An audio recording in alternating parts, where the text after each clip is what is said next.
Hello, good people. Hello, welcome back to another episode of Make America Think Again with Shauna.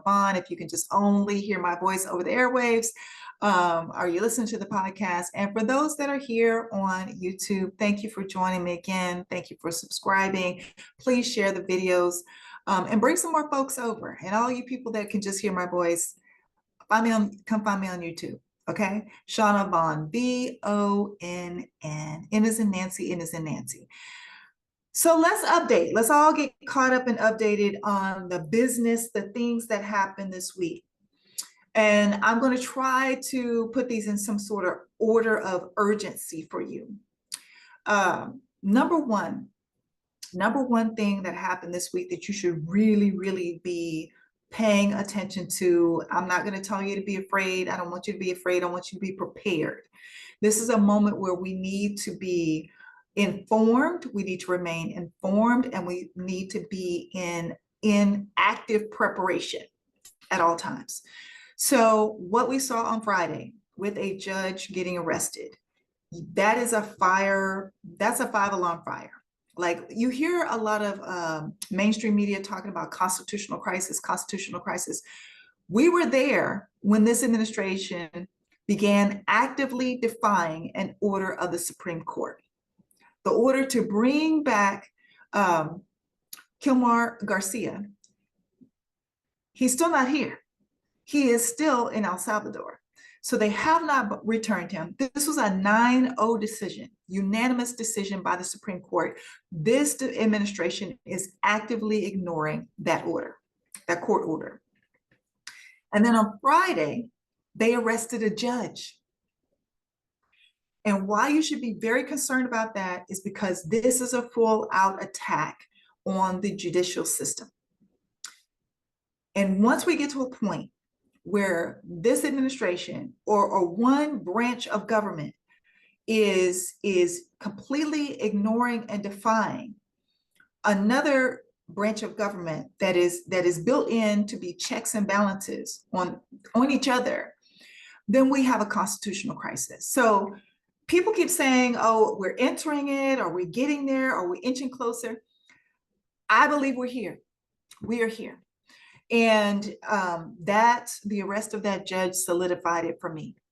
I feel like it's a 5-alarm fire in this country, because once they start going against the judicial system, they repeatedly have thumbed their nose over and over and over at the courts, and now they're arresting the courts. Does that make it clear enough for you? They're putting the judges in jail. Well, one judge at this point, and we have the power to stop it. So again, I don't want you to be afraid. I don't want anybody to be fearful or have, increase your anxiety. I just want you to be informed, and I want you to continue to prepare. And that's why I continue to do this, okay? Because I'm doing the same thing. Just trying to keep myself educated and informed and prepared for whatever might come up. So that should be very alarming to you, because judges are our last firewall, one of the last firewalls. We still have the attorney generals in each one of our states, and you see they've already gone after Letitia James. So they're going after anyone whom they believe is a roadblock to what they're trying to do. And this whole thing with the judge, I cannot remember her name, but she's out of Wisconsin, I believe. With this judge, it was a form of an intimidation to make other judges afraid to go against them, but also to make us. Because most people are going to think, if they will arrest a judge, they won't think twice about arresting me. So it was not only for the judges, the judicial system, to intimidate them, but it's also for Americans to become more fearful of speaking up, speaking out, protesting, all the things that we're doing. And we must not back down. We cannot back down, because the very last firewall is us. We've got to protect us. Right now, we have a few tools that are still in place that are trying to function in this government along with this administration. So that's why it should be very alarming.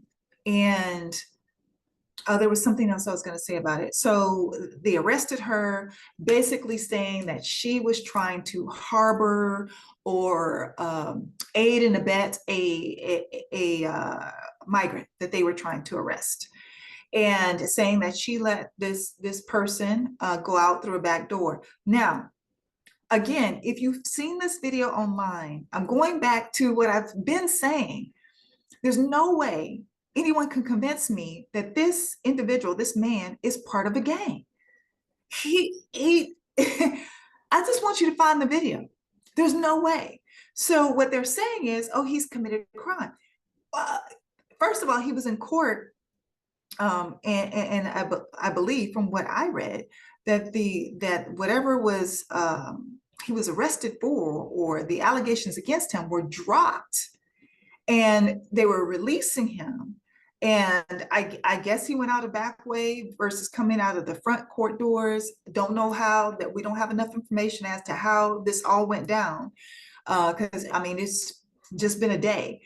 But what I do know is what has been released is that this individual had basically misdemeanor crime that he was being accused of, and that those charges were dropped. So you do not have a person, remember they said that they are going after hardened criminals, and specifically people who are members of this one gang.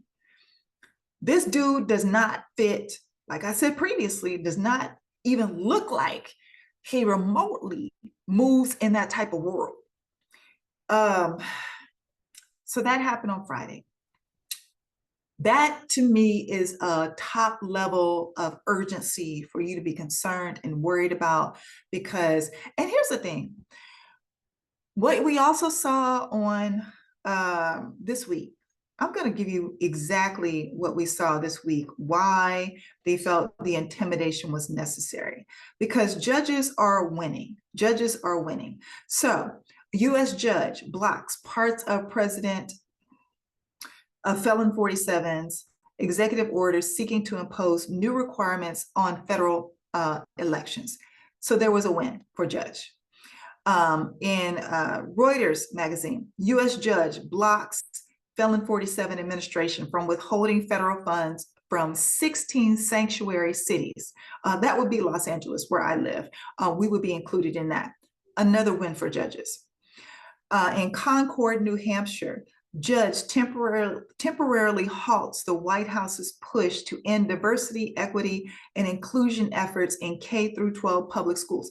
So judges were winning, and Felon 47 and his administration wanted to shut that winning down. And how do you shut that winning down? Is you get less and less attorneys and judges to fight. You scare them, you intimidate them, to try to force them to say, hey, I'm not going to deal with that. Oh, no, I'm not going to take that case, or just completely throw those cases out. And the more we continue to stand up, the more people that continue to stand up and speak out, we give those that are in power that can make quicker change than we can, folks on the ground, we empower them. Because if they know the power of the people is behind them, then they will keep pushing the line. They will hold the line for us. So we need to continue to support these judges, attorneys, your attorney general in your state that is doing the right thing. We need to, your Congress members that are doing the right thing, we need to continue to support them. Okay, so moving on to the next one, because I don't want to make this too long. So we saw more mass deportation, or deportation is, to me, is just being kind. Like, people are getting snatched up on the streets. They're getting tricked into going to these, well, the office visits are already set because they are in the process of becoming legal citizens. And then they go to these meetings or these wellness checks for their kids, and then they're snatched up from those, and then taken and flown off to another state. So they cannot be found, or directly deported to Venezuela or El Paso. So not El Paso, El Salvador, excuse me.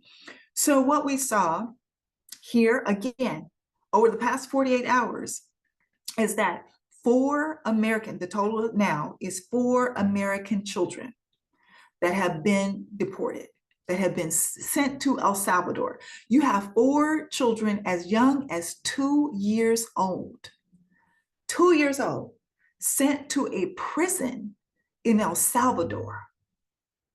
Did you hear me? And then it has been found and documented that one of those children, at least one of those children, currently has cancer and was shipped to a prison without their cancer medication, without access to their doctors. There's a pregnant woman as well who has been sent to this, I'm just going to call them concentration camps, because that's where they're going with this. I've said this before in a video. This concentration camp in El Salvador. A pregnant woman and at least 4 children. 4 American-born children. Okay?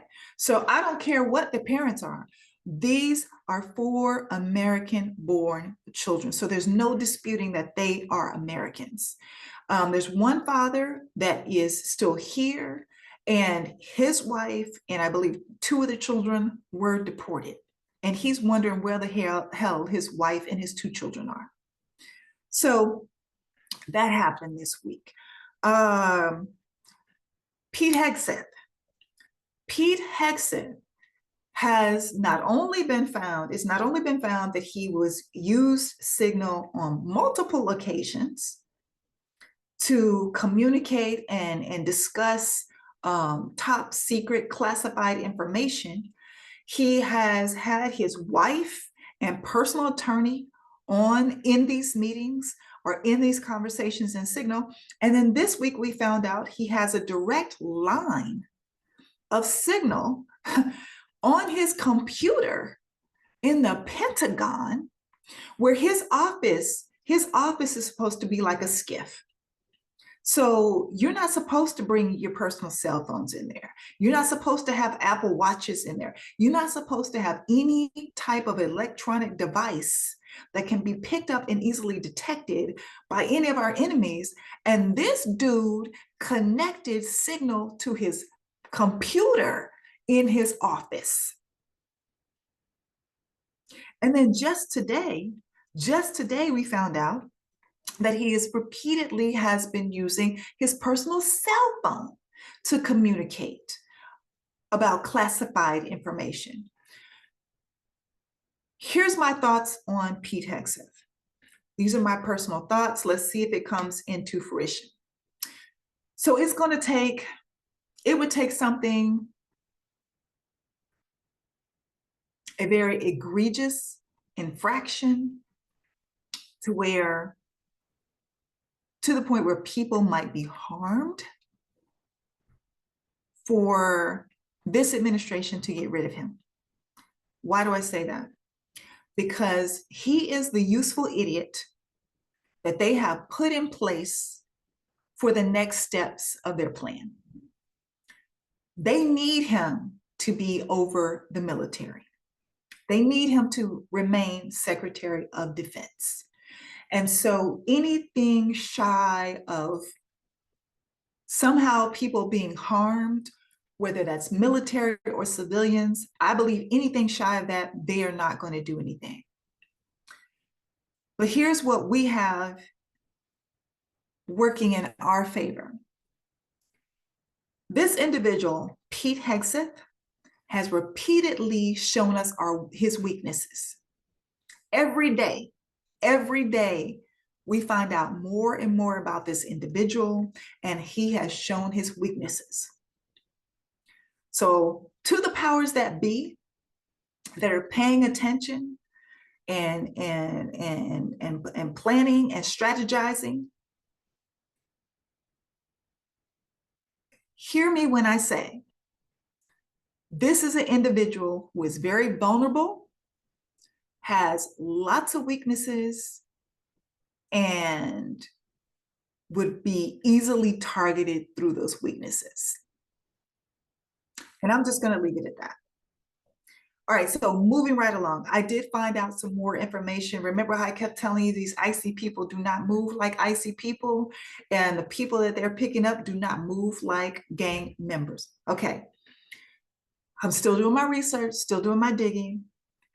But what I have found out, because it's not just me with these thoughts, it's not just me doing some digging, exploring, researching, but back in the first time Felon 47 was in office with the family separation, there were conversations, there is video in regards to them using bounty hunters and contractors. And I suspect these people that I keep seeing in the plain clothes I saw a guy with a complete hood over his face. If you are law enforcement, if you are legally bound to complete a job in the capacity of law enforcement, there's no need for you to cover your face. This dude had a whole little hood covering his face, and I think just the eyes and the mouth were out. But he's arresting people. He has handcuffs. So all the people that I told you, they just don't fit. They just don't fit the program. They don't move that way. They don't dress that way. They're definitely not in shape, a lot of them. Contractors, and if they haven't already moved to the bounty hunters are next. And you know, Texas is already using the bounty hunters in regards to abortion. So that's the way, that's what we're seeing when we watch these videos, and we're like, who is this person? Who is this masked person? Who is this plainclothes person? Who is this chick in this little beanie? Like, who are these people that look like they just jumped off their sofas and, you know, just joined overnight with lack of instruction and lack of, you know, initiative? If you ask them enough questions, they will back down. That's who they are. They are people, there are ads out there for them, and they are being hired to work along, a few officers mixed in, because I told you, numbers of law enforcement have decreased significantly since, I believe, 2020 with the death of George Floyd. I believe that's when that decline began. And it's just gotten progressively worse. So the numbers have gotten progressively smaller. So they are filling in the gaps with these contractors, with these rando wannabe renegade vigilantes, probably a lot of white supremacists mixed in there as well, that want to be a rent-a-cop, and they're mixed in there. So that's what we're seeing. I'm going to keep doing some digging, because there's also some information about a company that has a bid in with the government, and they want, oh gosh, I can't remember the number exactly. I want to say 25 billion. They're asking for $25 billion, I believe, but don't quote me on that. I'm going to circle back to that. To locate, capture, and try, because they want to set up kangaroo courts to rush these people through and deport them.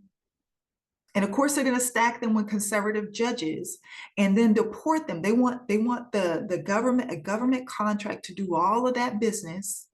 And then also there will be some purchasing of land in El Salvador and leasing back, so the US can make money off of that while we lease out that land to El Salvador, not only the land, but the people.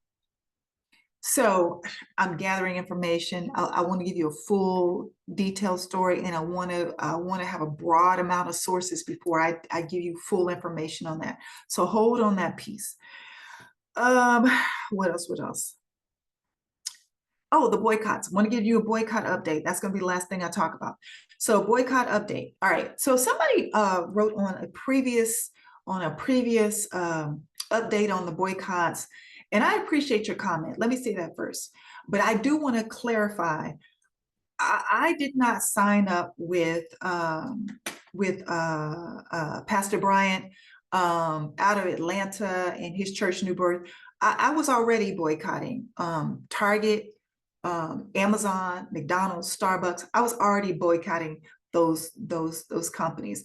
McDonald's goes back as far as 20 plus years. I have not had McDonald's in 20 plus years. So, when they said, hey, McDonald's is funding what's happening in the Middle East and with the Palestine folks in Palestine, the people in Palestine, I said, no problem, because I don't eat McDonald's anyway.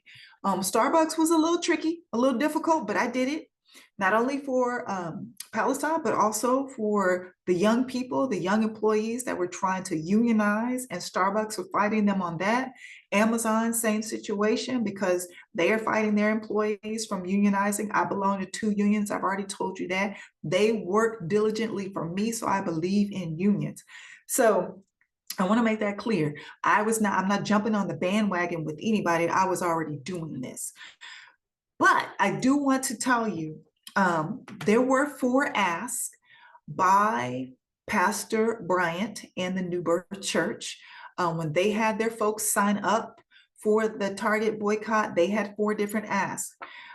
Those were $250 million to go into Black banks. They were asking Target to fund that. They were asking Target to develop partnerships with 6 HBCUs. So young students coming out of those HBCUs could go straight into business and learn the business, actually, but also to go into business.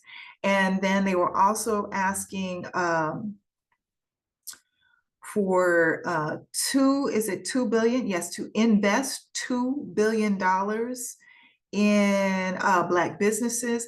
Now, that was a guarantee that Target actually had as a part of their DEI program that they said they would do back in 2020 with the George Floyd boycotts and that situation. So this is something that Target agreed to do, and then they reneged on it once Felon 47 got in office. So please understand, other people out there that don't really know why African-American people or Black people in America are so upset specifically with Target. Target made these agreements. This is not something we're pulling out of the air. They made these agreements and they decided to renege when Felon 47 got in office. So investing the $2 billion within Black businesses or with Black business owners, $250 million investment in Black banks, then partnering with six different HBCUs, and then also creating or participating in programs that help in creating generational wealth. I don't have the dollar amount for that. At this point, as of today, April, 26, Target has only agreed to one of those asks, and that is the $250 million investment in Black businesses.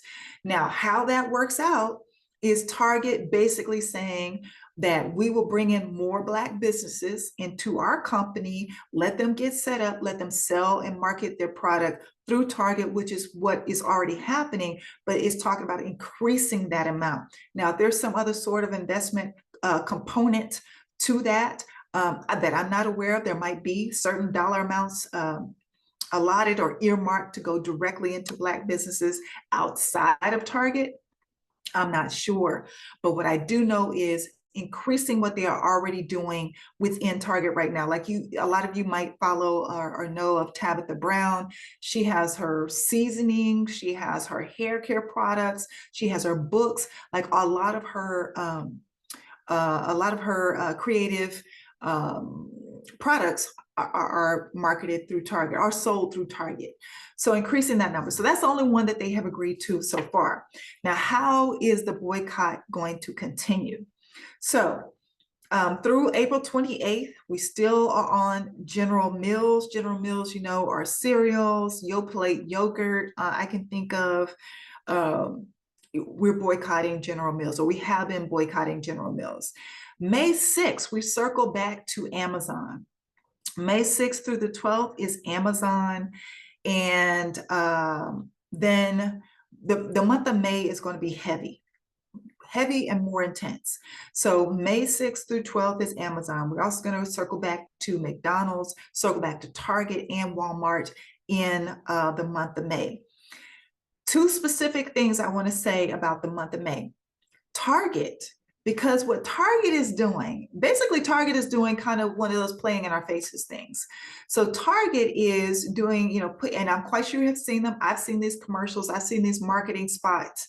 They're playing up the whole cultural marketing, but they aren't doing the actual investing. So we've decided to call on shutting down Target, just not going back to Target, and foreclosures of Targets. And here's what I want to say about the progress that we're making. Here's where you can see the progress. And this is the last thing I'm going to include in this one because it's getting too long. So the progress that we're seeing, I can tell you firsthand, the Target near me, I've been out here in LA for about 13 years. Okay, so the Target that's closest to me, I have not seen close for an entire day, with the exception of maybe the early Christmases when I moved here 13 years ago. Maybe they would do half days, like they would open Christmas morning for, I guess, people that had last minute shopping or forgot things, eggs, milk, whatever. They'd be open half day and then they'd shut down so their employees could enjoy Christmas Day. That is the only time I would see that Target closed. On Easter, that parking lot was empty. I posted a video on my IG page and my Facebook page, so you can see parking lot completely empty. I've never seen that in 13 years, including on Christmas Day. So they are hurting. If they said, oh, well, we're gonna, shut down for the Easter holiday. No, it's to save money. It's to save money because they're hurting. And here's the other thing, which I said this to you a long time ago. And if you have been with me for a while, thank you. Thank you for following this page as long as you have, because if you remember, I started talking about economic boycotts actually during COVID, when that fool that's back in the White House was ignoring the fact that millions of people, thousands upon thousands of people were dying every day. That's how long I've been talking about economic boycotts. So what I said during that time and what I've said at the beginning of this administration, I said we have to impact their dollars, because when we impact their dollars, that's when they pay attention. And we can use these corporations to work for us if we stifle their dollars, if we slow their dollars, or we completely slow down their business. Those CEOs will run to Felon 47 and say, hey, it's not looking, my bottom line is not looking pretty, good anymore. We need you to slow down on the tariffs and the things that you're doing. We are finally getting to that moment. Just this past week, last piece of news I'm going to give you, just this past week, Walmart and Target CEOs met with Felon 47 and lodged their complaints. And they said, look, here's what's going to happen. Our shelves are going to be empty because you hiking up these tariffs on China. China has basically said, we don't care. We were here 5,000 years ago. We will be here 5,000 more. We don't care about America. We don't need you. You need us, is basically what China has said. And so we are hurting business-wise. So what you're going to see in the next couple of months, if not weeks, is that our shelves are going to be empty because we can't afford to order the stuff that we need from China. And the people who are coming into our businesses aren't going to pay for it anyway. So we are pushing the corporations to work on our behalf. And that is progress, people. That is how you can truly measure progress. When they start shutting down for days or shutting down on certain days, when they start laying off folks, which unfortunately we're already seeing that, and when they go to the White House or they get that dude on the phone and say, hey, look, you got to cut this shit out because you're hurting our bottom line.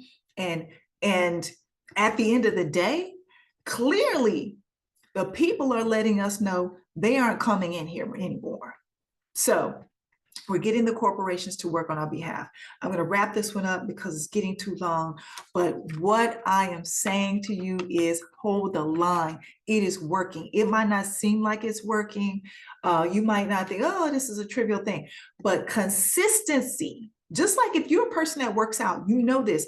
Consistency is how you are successful with anything. Just be consistent, hold the line, stay the course, and we will see change. The economic change is a little slower because y'all are afraid to add the labor, the labor strike. I'm ready to go, but y'all afraid. So the economic boycotts are a little slower, but they are working. So hold the line. I'll talk to you soon.